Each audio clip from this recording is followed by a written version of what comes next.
മത്തായി എഴുതിയ സുവിശേഷം 18-ാം അധ്യായം അതിന്റെ 18-ാം വാക്യം വായിക്കാം. മത്തായി എഴുതിയ സുവിശേഷം 18-ാം അധ്യായം അതിന്റെ 18-ാം വാക്യം. നിങ്ങൾ ഭൂമിയിൽ കെട്ടുന്ന സകല സ്വർഗത്തിലും കെട്ടപ്പെട്ടിരിക്കും. നിങ്ങൾ ഭൂമിയിൽ അഴിക്കുന്നതെല്ലാം സ്വർഗത്തിലും അഴിഞ്ഞിരിക്കുമെന്ന് ഞാൻ സത്യമായിട്ട് നിങ്ങളോട് പറയുന്നു. മതി. കർത്താവായ യേശു ക്രിസ്തു പറഞ്ഞതായ വചനഭാഗമാണ് നമ്മളിവിടെ വായിച്ചത്. നിങ്ങൾ ഭൂമിയിൽ കെട്ടുന്നതെല്ലാം സ്വർഗത്തിലും കെട്ടപ്പെട്ടിരിക്കും. നിങ്ങൾ ഭൂമിയിൽ അഴിക്കുന്നതെല്ലാം സ്വർഗത്തിലും അഴിഞ്ഞിരിക്കും എന്ന് ഞാൻ സത്യമായിട്ട് നിങ്ങളോട് പറയുന്നു. വളരെ കൃത്യതയോടെ കർത്താവായ യേശു ക്രിസ്തു പറഞ്ഞ ഒരു കാര്യമാണ്. ഇതിനെ നമുക്ക് മനസ്സിലാക്കേണ്ടത് അതിന് മുൻപുള്ളതായ വചനഭാഗത്ത് കർത്താവായ യേശു ക്രിസ്തു പറഞ്ഞതായ ഒരു കാര്യമുണ്ട്. അത് നമ്മൾ 15-ാം വാക്യം മുതലാണ് വായിക്കുന്നത്. മത്തായി 18-ന്റെ 15 മുതലാണ് നമ്മൾ ആ ഭാഗം വായിക്കുന്നത്. നിന്റെ സഹോദരൻ നിന്നോട് പിഴച്ചാൽ നീ ചെന്ന് നീയും അവനും മാത്രമുള്ളപ്പോൾ കുറ്റം അവന് ബോധം വരുത്തുക. അടുത്തത്, അവൻ നിന്റെ വാക്ക് കേട്ടാൽ നീ നിന്റെ സഹോദരനെ നേടി. കേൾക്കാഞ്ഞാലോ അടുത്ത സ്റ്റെപ്പാണിത്. പേഴ്സണലി പോയി സംസാരിച്ച് കാര്യങ്ങൾ ക്രമപ്പെടുത്തുവാൻ ശ്രമിച്ചിട്ട് അത് നടക്കാതെ വന്നാൽ അടുത്തത് 2-3 സാക്ഷികളുടെ വായാൽ സകല കാര്യം ഉറപ്പാക്കേണ്ടതിന് 1-2 പേരെ കൂട്ടിക്കൊണ്ട് ചെല്ലുക. അവരെയും കൂട്ടാക്കാഞ്ഞാൽ പിന്നത്തെ സ്റ്റെപ്പാണ് സഭയോട് അറിയിക്കുക. സഭയെയും കൂട്ടാക്കാഞ്ഞാൽ ഈ പറഞ്ഞ സഹോദരൻ നിനക്ക് പുറജാതിക്കാരനും ചുങ്കക്കാരനും പോലെ ഇരിക്കട്ടെ. അപ്പൊ ഇവിടെ എത്ര സ്റ്റെപ്പുണ്ട്? 3 സ്റ്റെപ്പ് സെറ്റിൽമെന്റ് പരിശ്രമം കഴിഞ്ഞിട്ട് 4-ാമത്തെ സ്റ്റെപ്പാണ് അവൻ നിനക്ക് പുറജാതിക്കാരനും ചുങ്കക്കാരനും പോലെ ഇരിക്കട്ടെ. ഈ യഹൂദന്മാരായ ജനങ്ങളോട് യേശുക്രിസ്തു ഇത് പറയുന്നതിന്റെ കാരണമുണ്ട്. ഈ ചുങ്കക്കാരെ സംബന്ധിച്ച് അവര് ആർക്ക് വേണ്ടിയാ ചുങ്കം പിരിക്കുന്നതെന്ന് അറിയാമോ? ആർക്ക് വേണ്ടിയാണ്? ഈ യഹൂദ ജനത്തെ അക്കാലത്ത് ഭരിച്ചുകൊണ്ടിരുന്ന ഭരണകർത്താക്കൾ ആരാണ്?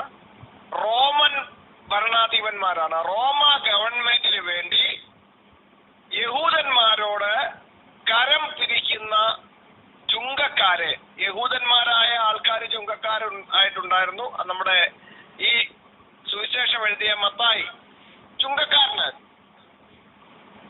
അപ്പോൾ ചുങ്കക്കാരെ യഹൂദന്മാർക്ക് വലിയ വെറുപ്പാണ്. ചുങ്കക്കാരോട് വെറുപ്പുണ്ടാകാൻ കാരണം ഇതാണ്: യഹൂദന്മാർക്ക് ഇഷ്ടമില്ലാത്ത റോമ ഭരണകൂടത്തിനു വേണ്ടി ടാക്സ് പിരിക്കുന്ന, കരം പിരിക്കുന്ന ഇസ്രായേൽ ജനത്തോട്, യഹൂദന്മാരോട് കരം പിരിക്കുന്നവരായ ചുങ്കക്കാരോട് ഇസ്രായേൽ ജനത്തിന്, യഹൂദന്മാർക്ക് വെറുപ്പുണ്ടായിരുന്നു. അവരകലം പാലിച്ചിരുന്നു. അവരെ കൂടുതൽ അവരെ ഒരു വെറുക്കപ്പെടേണ്ടവരായിട്ടാണ് യഹൂദന്മാര് കണക്കാക്കിയത്. പിന്നെ പുറജാതിക്കാരോടും യഹൂദന്മാര് അകലം പാലിച്ചിരുന്നു എന്നുള്ളതാണ്. അപ്പോൾ യഹൂദന്മാര് തങ്ങളെ തന്നെ മറ്റുള്ളവരിൽ നിന്നും വേർപെട്ടവരായി പരിഗണിക്കുകയും അവരിൽ നിന്നും ചുങ്കം പിരിക്കുന്നവരെ വെറുക്കപ്പെടേണ്ടവരായി പരിഗണിക്കുകയും ചെയ്തിരുന്ന ഒരു സംസ്കാരം അവിടെ നിലവിലുണ്ടായിരുന്നത് കൊണ്ടാണ് കർത്താവായ യേശുക്രിസ്തു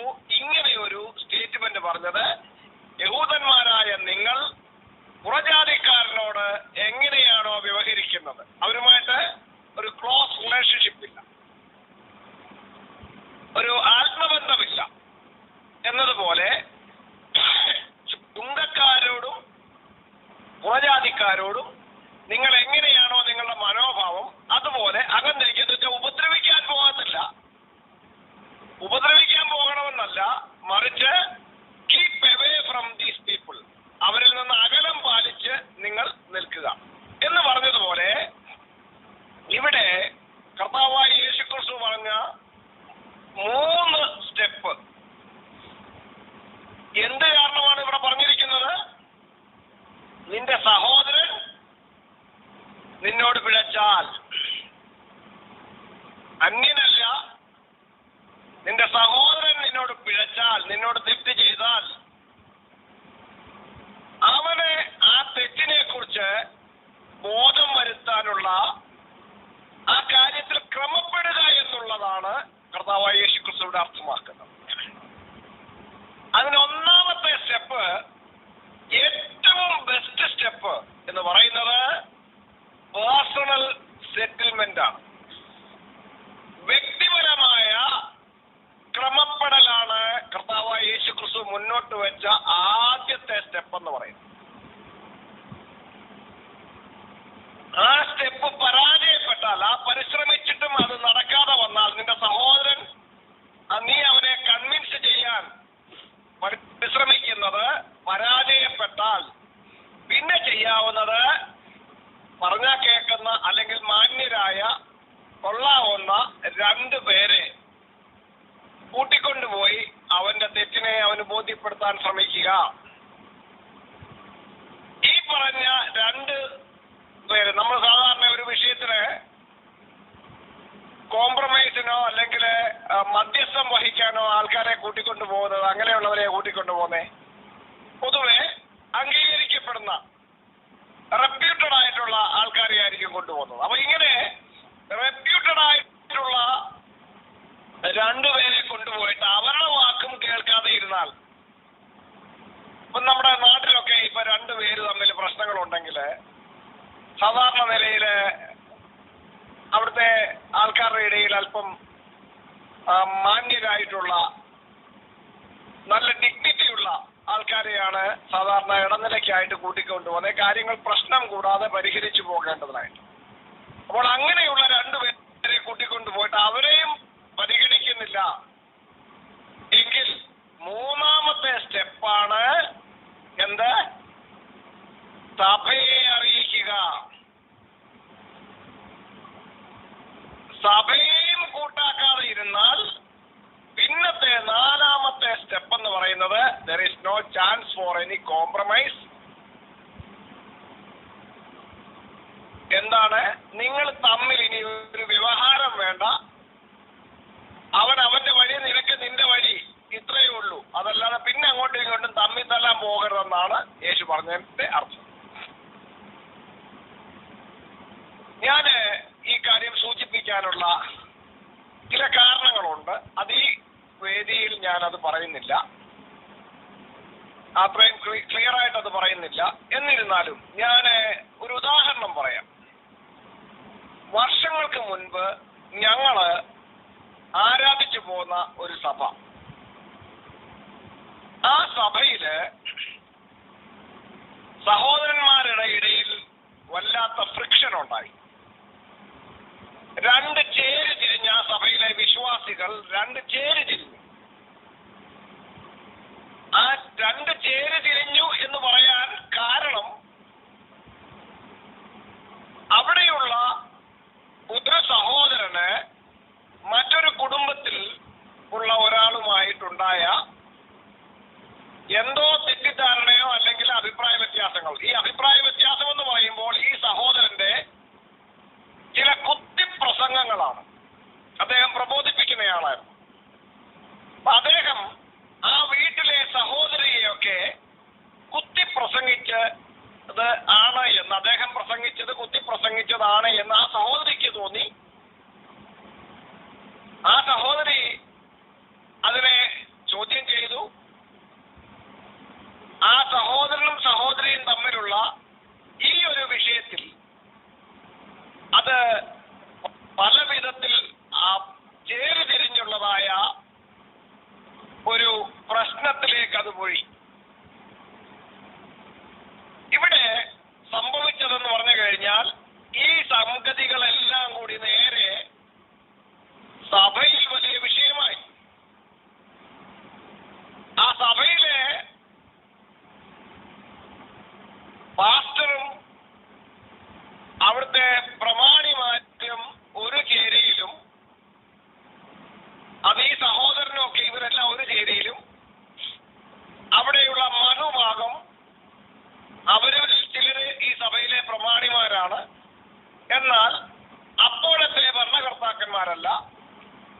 അപ്പൊ അങ്ങനെ അവരെല്ലാം കൂടെ മട്ടുചേരിയില് ഈ സഹോദരിക്കും കുടുംബത്തിനും കൂട്ടുനിൽക്കുന്നു. അപ്പൊ ഇവരങ്ങോട്ടും ഇങ്ങോട്ടും ഉള്ള വിഷയങ്ങൾ. എന്നാൽ ഈ സഹോദരിയുടെ ഭർത്താവ് വളരെ ശാന്തനായിട്ട് കാര്യങ്ങളെ കൈകാര്യം ചെയ്യുവാൻ ശ്രമിച്ച ഒരാളാണ്. അദ്ദേഹം ഇത്രയും വിഷയങ്ങൾ രൂക്ഷമായി പൊതുസഭയിൽ വന്നു. പ്രത്യേകം ശ്രദ്ധിക്കണം, പൊതുസഭ എന്ന് പറയുന്നത് ചെറിയ കുഞ്ഞുങ്ങള്, നാളത്തെ വാഗ്ദാനങ്ങളായ കുഞ്ഞുങ്ങളിരിക്കുന്ന സഭ, സൺഡേ സ്കൂൾ കുഞ്ഞുങ്ങൾ ഉൾപ്പെടെയുള്ള കുഞ്ഞുങ്ങളുള്ള സഭ, പുതിയ വിശ്വാസികളുള്ള സഭ.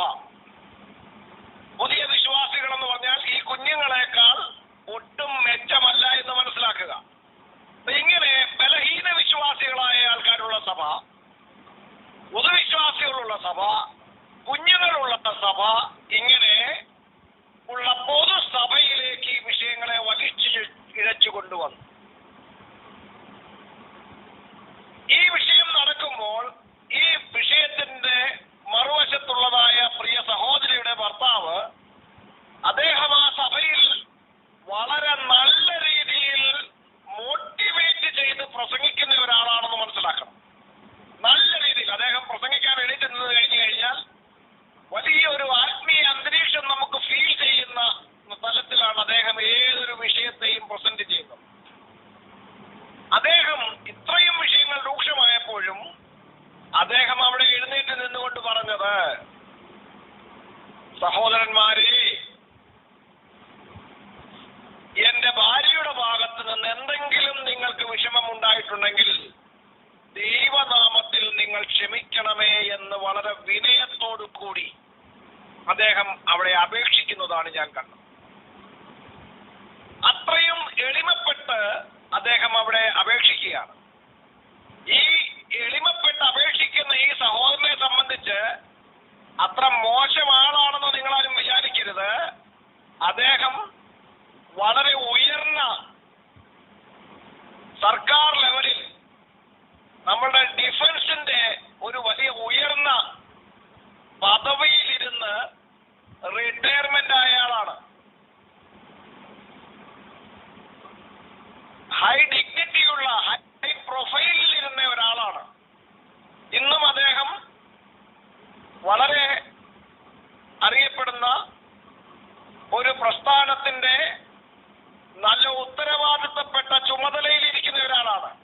ആ പ്രസ്ഥാനം എന്ന് പറയുന്നത് ക്രൈസ്തവ ലോകത്ത് അറിയപ്പെടുന്ന ഒരു പ്രസ്ഥാനത്തിന്റെ ചുമതലയിരിക്കുന്ന ആൾ. ഞാൻ കൂടുതൽ ഡീറ്റെയിൽസ് അതിനെ കുറിച്ച് വിശദീകരിക്കുന്നില്ല. അദ്ദേഹം അത്രയും എളിമപ്പെട്ട് താണു വീണ് അവിടെ പറഞ്ഞിട്ട് പോലും ആരും ആ വിഷയത്തിൽ ശാന്തതയോടെ ഇതിനെ കൈകാര്യം ചെയ്യാൻ ശ്രമിച്ചില്ല. ഇത്രയും പ്രശ്നങ്ങൾ രൂക്ഷമായപ്പോൾ അവിടെ ഞാനുമുണ്ട്. ഞാൻ അവിടെ എഴുന്നേറ്റ് നിന്നുകൊണ്ട് ഈ വിഷയത്തിൽ ആരുടെയും പക്ഷം ചേരാതെ ഞാൻ ഈ വചനഭാഗം അവിടെ ഉദ്ധരിച്ചുകൊണ്ട് സംസാരിച്ചു. ഈ വചനഭാഗം, ഇന്ന് നമ്മൾ വായിച്ച വചനഭാഗം 3 steps, 3 തലം, അതിലെ ഒന്നാമത്തെ തലം, രണ്ടാമത്തെ തലം, മൂന്നാമത്തെ തലം, ഈ 3 തലങ്ങളും പരാജയപ്പെടുന്നത് ഇടത്ത് ഈ വ്യക്തികൾ പരസ്പരം അന്യരും പുറജാതിക്കാരനും ഒക്കെ പോലെ ഇരിക്കട്ടെ എന്ന് വിചാരിച്ച് ഈ വിഷയത്തെ വിട്ടുകളയുകയാണ് ചെയ്യേണ്ടത്. അതല്ലാതെ ബലഹീന വിശ്വാസികളും കുഞ്ഞുങ്ങളും പുതിയ വിശ്വാസികളും ഒക്കെ ഇരിക്കുന്ന പൊതുസഭയിലേക്ക് ഇത്തരം വിഷയങ്ങൾ നേരെ വലിച്ചിഴച്ചു കൊണ്ടുവരരുത് എന്ന് അവിടെ ഞാനും എണീറ്റ് നിന്നുകൊണ്ട് ഈ വിഷയത്തിൽ സംസാരിച്ചതാണ്. ഒരു പ്രയോജനവും ഉണ്ടായില്ല. ഇനി ആ സഭയുടെ തന്നെ വലിയ ഉത്തരവാദിത്തപ്പെട്ട ചുമതല വഹിക്കുന്ന ആൾ വന്നിട്ട് അദ്ദേഹവും ഈ വിഷയങ്ങളൊക്കെ അവിടെ പറഞ്ഞു. ഇതൊന്നും ആരും ചെവിക്കൊണ്ടില്ല. അവസാനം എന്ത് സംഭവിച്ചെന്നറിയാമോ? ഈ സഭ 2ആയി പിളർന്നു പോകുകയാണ് ചെയ്തത്. അവിടുത്തെ അന്നേരത്തെ സെക്രട്ടറിയും ഖജാൻജിയും പാസ്റ്ററും പ്രത്യേകം ചില മൂപ്പന്മാരും ഒക്കെ അവിടെ തന്നെ റിമെയിൻ ചെയ്തു. അവിടെ ഒരു നല്ല വിശാലമായ സഭ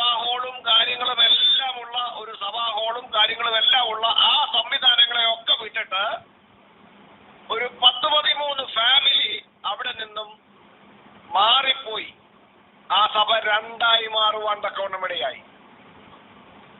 ഈ സംഭവം നടക്കുമ്പോൾ ഞങ്ങളും അവിടെ ഉണ്ടല്ലോ. ഞങ്ങള് ഈ രണ്ടു ഭാഗത്തും പോകാതെ ഈ വിഷയത്തിന് ഒരു പരിഹാരം ഉണ്ടാകണമെന്ന് ആഗ്രഹിച്ചവരാണ്. ആ ആഗ്രഹത്തോടു കൂടിയാണ് ഞങ്ങളുടെ നിലപാട്. ഞങ്ങൾ രണ്ടു പക്ഷത്തും ചേർന്നില്ല. ഇതിനിടയ്ക്ക് ഞങ്ങൾക്ക് അന്ന് ഞങ്ങളുടെ കെസിയായിക്ക് ഏതാണ്ട് 6 മാസം പ്രായമേ ഉള്ളൂ. ഞങ്ങള് അവളെ നാട്ടിൽ നിന്ന് കൂട്ടിക്കൊണ്ടുവരാനായിട്ട് ഇവിടെ സുബിയുടെ മമ്മി നാട്ടിൽ പോയിരിക്കുകയാണ്. അപ്പൊ ഞങ്ങള് നാട്ടിൽ നിന്ന് ഇവളെ കൂട്ടിക്കൊണ്ടുവരാൻ വേണ്ടി ഞങ്ങൾ നാട്ടിൽ പോയി. അവളെയും കൂട്ടിക്കൊണ്ട് തിരിച്ചു വന്ന് പിറ്റേ ആഴ്ച ഞങ്ങൾ സഭയിൽ ചെന്നപ്പോൾ ആ സഭാ ഹാള് നടന്നിരുന്ന ആൾക്കാരുണ്ടായിരുന്ന സഭാ ഹാളിൽ ഞങ്ങൾ ചെന്നപ്പോൾ കുറ്റിച്ചൂല് പോലെ ഉള്ള അനുഭവമാണ് നമുക്ക് ഫീൽ ചെയ്തത്. കുറ്റിച്ചൂല് പോലെ എന്ന് പറഞ്ഞു കഴിഞ്ഞാൽ ഇത്രയും തളിർത്ത് നിന്നതായ ഒരു സഭ ഇല കൊഴിഞ്ഞ് അസ്ഥിപഞ്ജരം പോലെ ആയി എന്ന് പറയാം. അങ്ങനെ ഒരു സംഭവത്തിലേക്ക് അത് പോകുവാൻ തക്കവണ്ണവടിയായി. ഈ സംഗതി കണ്ടിട്ട് ഞങ്ങൾക്ക് വേദനയുണ്ടായി. ഞങ്ങൾ ആ സഭയിലേക്ക് പോയതേയില്ല. പിന്നെ കുറെ നാൾ ഞങ്ങള് രണ്ടിടത്തും പോയില്ല. ഈ മാറിപ്പോയവരുടെ കൂടെയും പോയില്ല, ഈ സഭയിലോട്ടും പോകാതെ ഞങ്ങള് 1 മാസം ഞങ്ങൾ വീട്ടിലിരുന്ന് പ്രാർത്ഥിച്ചു. അടുത്ത് വേറെ കൂട്ടായ്മകൾ ഉണ്ടായിരുന്നു. ഞങ്ങൾ അവിടെ എങ്ങും പോയില്ല, വീട്ടിലിരുന്ന് പ്രാർത്ഥിച്ചു. അങ്ങനെ ഇരിക്കുമ്പോൾ ഉദ്ദേശം 1 മാസം കഴിഞ്ഞപ്പോൾ ഞങ്ങൾ അവിടെയും പോയിട്ടില്ല എന്നറിഞ്ഞിട്ട് മാറിപ്പോയ സഹോദരന്മാര് ഞങ്ങളെ തേടി വന്നു, ഞങ്ങളുടെ അടുക്കൽ വന്നു സംസാരിച്ചു. എന്നാൽ മറ്റേ ഭാഗത്തുള്ളവർ വിചാരിച്ചത് ഞങ്ങൾ ഈ കൂട്ടരുടെ കൂടെ പോയി എന്നാണ് വിചാരിച്ചത്. അങ്ങനെ അവർക്ക് തെറ്റിദ്ധാരണയുണ്ടായി. എന്തായാലും കൊള്ളാം, ഞങ്ങളെ ഈ സഹോദരന്മാർ വന്ന് വിളിച്ചു. എന്നിട്ട് ഞങ്ങളോട് പറഞ്ഞത് അവരുടെ കൂടെ ചെല്ലാനല്ല പറഞ്ഞത്. ആ വന്ന സഹോദരന്മാർ ഞങ്ങളോട് പറഞ്ഞത്, സഹോദര, നിങ്ങൾ എങ്ങും പോകാതിരിക്കരുത് എന്നാണ് ഞങ്ങളെ ഉപദേശിച്ചത്. നിങ്ങൾ എവിടെ വേണേലും പോക്കോ, പക്ഷെ എങ്ങും പോകാതിരിക്കരുതെന്നാണ്. അല്ല ഞങ്ങളുടെ കൂടെ വരണമെന്നും അവർ പറഞ്ഞു. അവര് വന്നു, പ്രാർത്ഥിച്ചു പോയി കഴിഞ്ഞപ്പോൾ ഞങ്ങള് രണ്ടുപേരും കൂടെ തീരുമാനമെടുത്തു, എന്തായാലും നമ്മളെ അന്വേഷിച്ച് നമ്മൾ ഇത്രയും കാലം ആരാധിച്ചു പോകുന്ന നമ്മുടെ കൂട്ടു സഹോദരങ്ങൾ നമ്മളെ തേടി വന്നല്ലോ, നമുക്ക് അവരുടെ കൂടെ പോകാമെന്ന്. അങ്ങനെയാണ് ഞങ്ങൾ പിന്നീട് ഏകദേശം 10 വർഷം ആ കൂട്ടായ്മയിലാണ്. ഞാനിത് പറഞ്ഞതിന്റെ കാരണം സഭയിലെ സംവിധാനങ്ങളെ കുറിച്ച് വിശ്വാസികൾ ബോധമുള്ളവരായിരിക്കേണ്ടതിനാണ് ഞാൻ ഇന്ന് ഈ വചനഭാഗം എടുത്തത്. കർത്താവായ യേശുക്രിസ്തു പറഞ്ഞ ഒരു തത്വമാണ് നമ്മൾ ഈ വചനഭാഗത്തു നിന്ന് കാണുന്നത്. സഭയിൽ സഹോദരങ്ങൾ, കൂട്ടുസഹോദരങ്ങൾ, സഹോദരന്മാരായാലും സഹോദരിമാരായാലും പരസ്പരം പാലിച്ചു പോരേണ്ട സംവിധാനമാണ് കർത്താവായ യേശുക്രിസ്തു ഇവിടെ പറഞ്ഞു വെച്ചത്.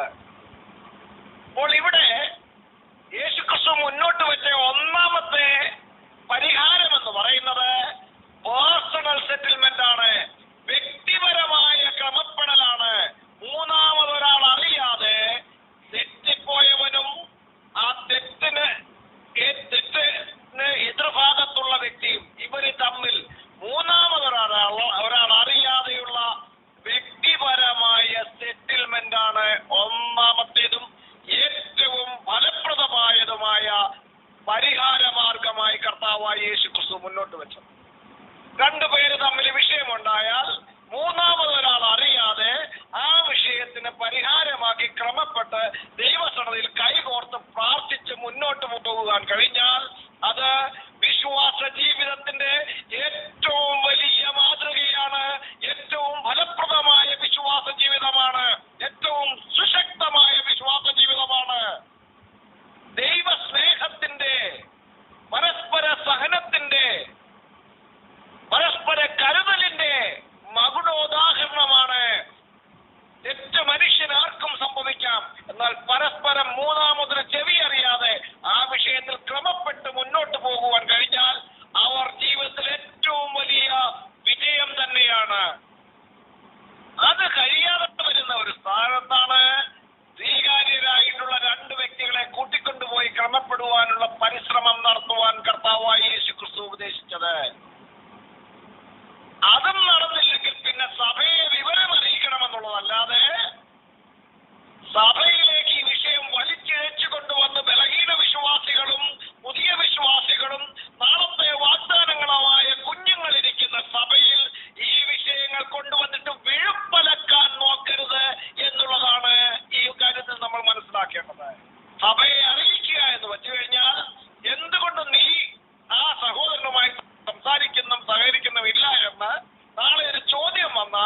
ആ ചോദ്യം ഉണ്ടാകാൻ പാടില്ല എന്നതിനാണ് നിങ്ങൾ സഭയെ നോട്ടിഫൈ ചെയ്യണം, സഭയെ അറിയിക്കുക മാത്രമേ ഉള്ളൂ. അതല്ലാതെ പൊതുസഭയിലേക്ക് ഈ കാര്യങ്ങൾ കൊണ്ടുവന്നിട്ട് വിളിപ്പലക്കാൻ, പ്രശ്നങ്ങൾ ഉണ്ടാക്കുവാൻ നടക്കരുത് എന്നാണ് കർത്താവായ യേശു ക്രിസ്തു ഉദ്ദേശിച്ചത്. അടുത്തതായി നമ്മൾ വായിച്ച കുറിവാക്യത്തിൽ നമ്മൾ വായിക്കുന്നത് ഇങ്ങനെയാണ്: നിങ്ങൾ ഭൂമിയിൽ കെട്ടുന്നതെല്ലാം സ്വർഗത്തിലും കെട്ടപ്പെട്ടിരിക്കും. സഹോദരങ്ങൾ തമ്മിലുള്ളതായ ഇതുപോലെയുള്ള പ്രശ്നങ്ങൾ നിങ്ങൾ ഇവിടെ ക്രമപ്പെടുവാൻ ശ്രമിക്കാതെ ഇരുന്നാൽ ഈ കെട്ട് അത് സ്വർഗത്തിലും കെട്ടപ്പെട്ടിരിക്കും. രണ്ടുപേരെയും ദൈവസന്നിധിയിൽ നോട്ട് ചെയ്ത് വെച്ചിരിക്കും എന്നാണ് പറഞ്ഞതിന്റെ അർത്ഥം. നിങ്ങൾ ഇവിടെ അഴിക്കുന്നതൊക്കെയും സ്വർഗത്തിലും അഴിഞ്ഞിരിക്കും. പരസ്പര സ്നേഹത്തിലും സൗഹാർദ്ദത്തിലും സന്തോഷത്തിലും ദൈവകൃപയിലും ആശ്രയിച്ച് ദൈവമക്കൾ മുന്നോട്ട് പോകുന്നതാണ് ദൈവസന്നിധിയിൽ ഏറ്റവും വിലപ്പെട്ടത് എന്ന് ദൈവമക്കൾ മനസ്സിലാക്കണം. നിങ്ങൾ ഭൂമിയിൽ ഉണ്ടാക്കുന്ന സകല വിഷയങ്ങളും ദൈവസന്നിധിയിൽ കണക്കെഴുതി സൂക്ഷിക്കുന്നുണ്ട്. വെളിപ്പാട് പുസ്തകത്തിൽ നമ്മൾ വായിക്കുന്നത് പുസ്തകങ്ങൾ തുറന്നു, ജീവന്റെ പുസ്തകം എന്ന മറ്റൊരു പുസ്തകവും തുറന്നു. എന്നിട്ട് പുസ്തകങ്ങളിൽ എഴുതിയിരിക്കുന്നതനുസരിച്ച് ഓരോരുത്തർക്കും കിട്ടുമെന്നുള്ളതാണ്. നാം ഭൂമിയിൽ ചെയ്യുന്ന ഓരോ കാര്യങ്ങളും ദൈവസന്നിധിയിൽ നോട്ട് ചെയ്തിരിക്കുന്നു എന്ന് മനസ്സിലാക്കണം. ഭൂമിയിൽ കെട്ടുന്നതൊക്കെയും സ്വർഗത്തിലും കെട്ടപ്പെട്ടിരിക്കും. ഭൂമിയിൽ അഴിക്കുന്നതൊക്കെയും സ്വർഗത്തിലും അഴിഞ്ഞിരിക്കും എന്ന് പറഞ്ഞു കഴിഞ്ഞാൽ ചിലർ വിചാരിക്കുന്നത് ഈ പള്ളിയിലൊക്കെ പാപമോചനം കൊടുക്കുന്ന കാര്യമാണെന്നാണ്. അതല്ല ഇവിടെ പറഞ്ഞിരിക്കുന്നത്. വ്യക്തിബന്ധങ്ങളിൽ ഉണ്ടാകുന്ന പരസ്പരമുണ്ടാകുന്ന വിഷയങ്ങളുടെ ക്രമപ്പെടലിനെയാണ് കർത്താവായ യേശു ക്രിസ്തു അവിടെ സൂചിപ്പിച്ചിരിക്കുന്നത് എന്ന് മുകളിൽ 15-ാം വാക്യം മുതൽ വായിക്കുമ്പോൾ നമുക്ക് വ്യക്തമാവുകയാണ് ചെയ്യുന്നത്. ആകയാൽ പ്രിയരെ, ദൈവത്തിന്റെ വചനം വളരെ കൃത്യതയോടുകൂടി നമ്മെ പഠിപ്പിക്കുന്നത്, തിരുവെഴുത്ത് നമ്മെ കൃത്യതയോടുകൂടി പഠിപ്പിക്കുന്നത്, ദൈവമക്കൾ തമ്മിൽ, കൂട്ടു സഹോദരങ്ങൾ തമ്മിൽ പരസ്പര സ്നേഹത്തിലും ഐക്യത്തിലും ജയകരമായ മുന്നോട്ട് പോകണമെന്നുള്ളതാണ്. ക്രിസ്തീയ വിശ്വാസം ഭൂമിയിൽ തന്നെ നല്ല നിലയിൽ മെയിൻറ്റെയിൻ ചെയ്ത് കൊണ്ടുപോകണമെന്നുള്ളതാണ്. നിന്റെ സഹോദരൻ നിന്നോട് തെറ്റ് ചെയ്താൽ, നിന്റെ സഹോദരൻ നിന്നോട് വീഴ്ച സംഭവിച്ചാൽ, നിങ്ങൾ തമ്മിൽ അത് ഏറ്റുപറഞ്ഞ് ക്രമപ്പെട്ട് ദൈവകൃപയിൽ ആശ്രയിച്ച് മുന്നോട്ട് പോകണമെന്നുള്ളതാണ് തിരുവെഴുത്ത് നമ്മെ പഠിപ്പിക്കുന്നത്. പ്രിയരെ, ക്രിസ്തീയ വിശ്വാസത്തിൽ നാം ഓരോരുത്തരും പാലിച്ചു പോരേണ്ട സംവിധാനമാണ് കർത്താവായ യേശു ക്രിസ്തു ഇവിടെ പറഞ്ഞിരിക്കുന്നത്. പൊതുവായി വിശ്വാസികൾ പാലിച്ചു പോരേണ്ട പൊതു തത്വമാണ് കർത്താവായ യേശു ക്രിസ്തു ഇവിടെ പറഞ്ഞിരിക്കുന്നത്. നാം ഓരോരുത്തരും നമ്മുടെ ജീവിതങ്ങളിൽ ഇത്തരം വിഷയങ്ങളിൽ വളരെ സൂക്ഷ്മതയുള്ളവരായി ദൈവകൃപയിൽ ശക്തിപ്പെട്ട് വളരുവാൻ തക്കവണ്ണം ഇടയാകട്ടെ. നമ്മെ തന്നെ ദൈവകരങ്ങളിൽ സമർപ്പിക്കാം. നമ്മുടെ കർത്താവായ യേശു ക്രിസ്തുവിന്റെ വചനങ്ങളുടെ മുമ്പിൽ നാം സമർപ്പണമുള്ളവരായി ജയാളികളായി മുന്നേറുക എന്നുള്ളത് നമ്മുടെ ക്രിസ്തീയ വിശ്വാസത്തിൽ വളരെ പ്രസക്തമായ, വളരെ പ്രാധാന്യമർഹിക്കുന്ന ഒരു സംഗതിയാണെന്ന് മനസ്സിലാക്കി നമുക്ക് ഓരോരുത്തർക്കും ദൈവകൃപയിൽ വളരാം. സർവശക്തനായ ദൈവം നമ്മെ ഏവരെയും സഹായിക്കട്ടെ. വചനത്തിന്റെ മുമ്പിൽ നാം എല്ലാവരും നമ്മെ തന്നെ സമർപ്പിച്ച് പ്രാർത്ഥനയോടുകൂടി ആയിരിക്കുമ്പോൾ, കേൾക്കപ്പെടുന്ന വചനത്തിന് മുമ്പിൽ നമ്മെ സമർപ്പിച്ച് നാം പ്രാർത്ഥിച്ചുകൊണ്ടിരിക്കുമ്പോൾ തോമസ് കുട്ടിയച്ചായൻ ശബ്ദമുയർത്തി പ്രാർത്ഥിക്കും. സഭയെ വഹിച്ചു.